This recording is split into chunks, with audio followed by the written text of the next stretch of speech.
Good morning, my dear friends. So it's been a hot minute, but we're gonna do a get ready with me video while I overshare about my life and some of the things that I've learned as of late. As I'm using my Omega Cleansing Balm, I wanted to talk about something that I've been contemplating a lot lately about, and it is information fatigue or instruction fatigue. So maybe both. Let's talk more about instruction fatigue. I am getting so sick of so many people out there, like not just like specific people, just like being on the internet in general, like going onto social media and people just telling me basically that I need to do it this way or else, I need to market this way or else I won't be successful, or like I'm doing it all wrong and here's the magic solution. This is how you need to do it. Honestly, I get sucked into it because I'm like, well, what am I doing wrong? Like, maybe I need to learn from this person. Like, maybe I should listen to like this thing, blah, blah, blah. And I've gone down those vortexes so many times in the past that like I have to stop myself. So I just need to cut myself off. Cause even too, like even on TikTok, for example, which I am not a fan of TikTok, by the way. I had just recently started experimenting with it because of the person that I do who helps me with my marketing for the Cole brand. And I'm all open to trying things out. I had tried TikTok in the past, and I just find like, even as someone who's like in there like making videos, which is like I'm contributing to like the information vomit that's out there. There's just so much information. There's so much education. There's so much like, here's a problem, here's a solution, and blah, blah, blah. All this stuff. It's like, I just don't want to listen to it anymore. And I don't want to create it for other people too, It's just a lot. And so like when I'm on TikTok and unfortunately like getting sucked in the vortex and like flipping through things, I get to the point where, I'm stuck in it and I keep listening and I'm getting overwhelmed and I'm getting annoyed. I'm starting to feel like I'm not good enough because I'm not doing this right. I'm not doing that right. I'm getting confused. I'm doing this wrong, I'm doing that wrong, whatever, right? And it just becomes this whole vortex of shit. One positive part of it was I heard someone had reposted a podcast that Emma Chamberlain was on, and she was talking about the reason why she had deleted her TikTok. And I actually loved how she described it. It's so good. So she said that YouTube is like a glass of wine versus TikTok is like a line of Coke. And to me, I'm like, I totally agree with that, because to me, TikTok, Instagram is a little bit like this too, especially now with like all the like forward video stuff where it's like this TikTok-y type vibe that's going on. It's a lot. And like, I even try to prevent myself from going down the vortex and like just obsessively like being on them, like even YouTube shorts too, right? Like I try really hard to like not engage in them too much and not watch too many of them. But then the question remains is that, so why am I contributing to them? Like that doesn't make a whole lot of sense. As someone who owns a business, of course I want people to discover my brand. Of course I want to educate them and inspire them and ultimately make sales so that I can have a business because that's part of it. Why am I contributing to the noise? I don't want to contribute to the noise. I know I'm a very knowledgeable person. I know I have a lot to share, but like, man, it like, so does like millions and billions of other people in the world. And I'm not saying like what makes me so special that anyone would listen to me. That's not what I'm saying. It's more like, how is it possible for people to actually hear what I'm saying when it's being lost in a sea of everybody else trying to be seen and heard in like a very overwhelming, like addiction kind of way. Like the way that content is created these days is just so, it's not slow. It's so fast paced. It's like provoking or pinpointing on things that I personally am trying to heal within myself. The fact that most things I do or what drives me is not what I always thought it was, like the motivation, it's anxiety. Like I take control of a situation and get things done in a really quick period of time because I'm anxious about it, because I'm overwhelmed, because I'm stimulated in not always the most positive way. And so Reels, Instagram, like the whole obsession with getting likes and getting views and being seen and contributing to that noise of this dopamine addicted like way of marketing and showing up on social media is just really unhealthy. It's toxic, man. It's toxic. So that's one piece of the puzzle. Information overload is definitely something as of late that I've really been considering in how much it influences my inner dialogue that I have between myself, with myself, and about myself. Essence next, of course, you always need to reset the pH of your skin. Been seeing a lot of practitioners lately too for different things. I mean, post-cancer, which maybe I'll do a video on my experience of going through cancer last year and cancer treatments and whatnot. No, I did not lose my hair, by the way. I washed it. That's why I'm wearing this. I think some people don't realize like that I went through cancer or that I went through this whole thing, and sometimes I kind of like try to dampen like my experience of it or not talk about it. I think for a few reasons. I think because in my mind, I feel like people don't want to listen to it because it's kind of just like oh, well, you had a common cold. But at the same time, it is something that is really like at the forefront of my life and what shaped me and changed me in so many things in my life, right? I mean, I do want to talk about it. I just think I want to do it in a graceful way, and I'm just not sure exactly how to do that quite yet. So, that's why I don't always talk about it. If I do, it's usually just on my personal account or like in stories that I know will expire. By the way, pro tip on using your ground control barrier repair cream: it will pill if you use too much of it and if you're rubbing it in too much. So the glide's gone. We've got like tack on our face now, so that means I don't need to keep rubbing it in. It's good.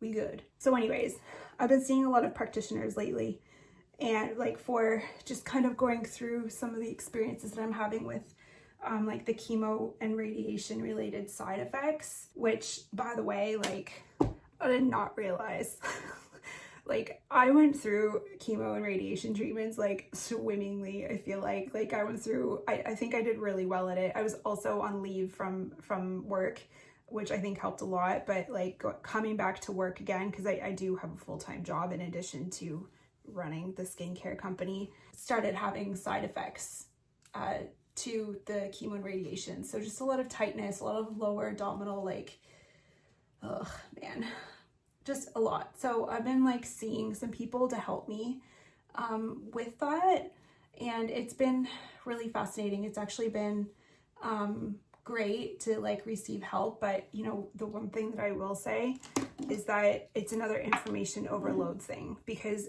everybody wants to provide you with information when it's like, I just want to go there, show up, have them do their body work thing and go home. I don't need you to be telling me that I need to do this and I need to do this and I need to do that and whatever, right? Like that's not what I came here for, which can be a difficult conversation to have because I obviously don't want to offend them and they're just trying to do their best. But information overload is a real freaking thing, and I don't want people telling me what to do. I just want them to do the body work so that I can go home, you know? And I want to receive from them the body work stuff. I don't need to receive all the extra shit that they think I need to be doing outside of it, because that's ultimately my decision of what I am and am not going to do. And I get really overwhelmed with all these things being like, oh, do this, do that, do this, do that. If I were actually doing all the things, like I wouldn't be doing anything else in my day. Like it would just strictly be like all these healing things, all the stuff that I need to do. And like, it's just a lot. It becomes a lot. Also like information overload related stuff too. Am I supposed to be brushing my hair while it's wet? I mean, some people would say, no, don't do that. That's so bad for your hair. And other people are like, no, you should be doing this before you blow dry your hair. So really, what's the right answer? It's anyone's game really these days. One thing too lately that I've really been like contemplating, that I'm really loving the contemplation of, is the whole idea that we as humans apply meaning to things. Things essentially are meaningless. Experiences are essentially meaningless. I mean, they are. I mean, an experience, I guess, would have an emotion and a thought attached to it, perhaps, but how we see things is based on our past experiences and the rose-colored lenses that we're filtering it through. As humans, we put meaning to things. So it's one of those things where it's like, okay, like for example, a breakup can be really painful, but it's painful because you've associated ending a partnership with someone as being painful, when what if it doesn't have to be painful at all? Not saying that we need to deny our emotions, because it's okay to be sad, but just contemplating the idea that, well, what if I saw this from a different perspective? Like, what if I saw it that as a thing of empowerment, that it was good for both of us, you know, that situation or relation ended because it only brings room for growth. It's a positive thing for us. It's not a sad thing. The world didn't end, you know, like this is something that's really great for us.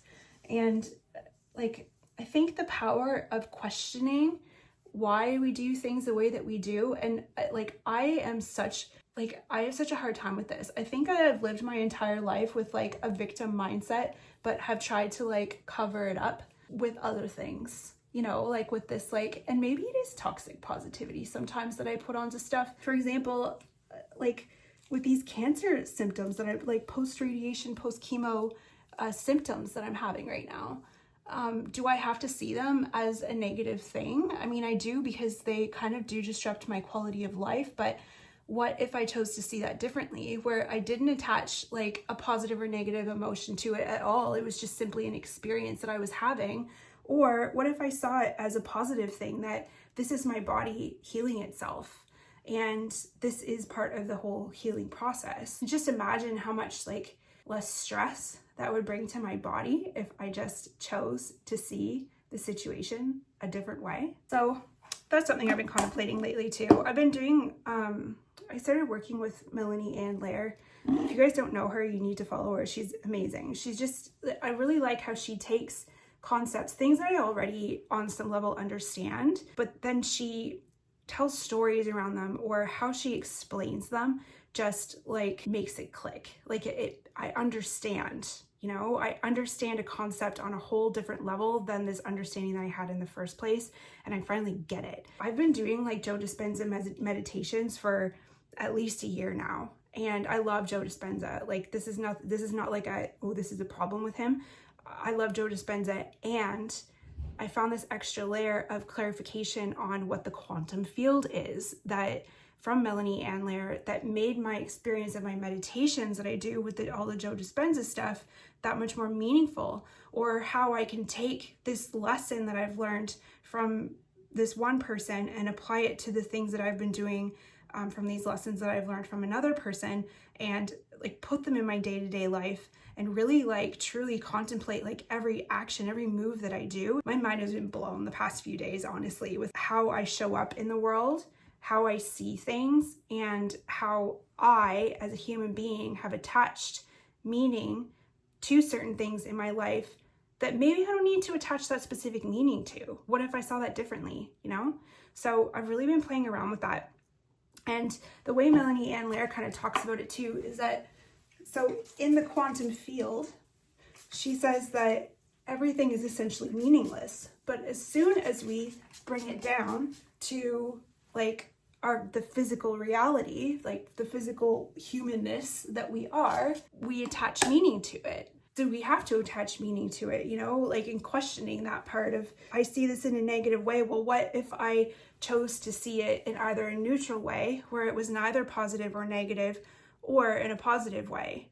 Because there's something about, like, it's not bad to have negative thoughts, but it's good to question them, because having those negative thoughts creates all those neurological wiring patterns that just pulls in all this other stuff that, you know, creates tracks or whatever, and however you want to describe those things. But the moment that you take that negative thought and you question it, or choose to see it from a different perspective, like how can I see this without it meaning anything, like especially negatively, or meaning something positive?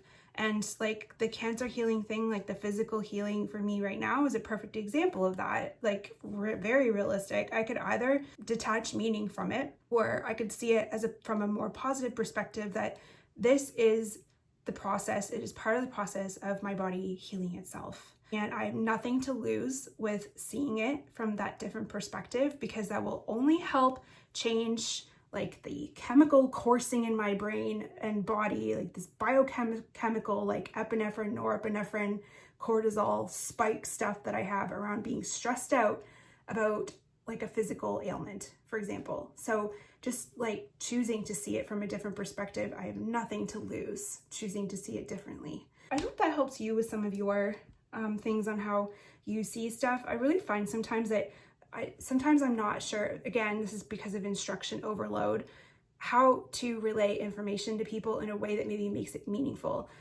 Because you hear like, do it this way, you need to do it this way. Like no one's gonna listen to you if you talk like this, or people are gonna really be hooked if you talk like this. And it's like, I'm done, man. I'm so done with listening to everyone and how they think I should be doing things. Maybe that's like a manifestor thing, I don't know. But I'm done.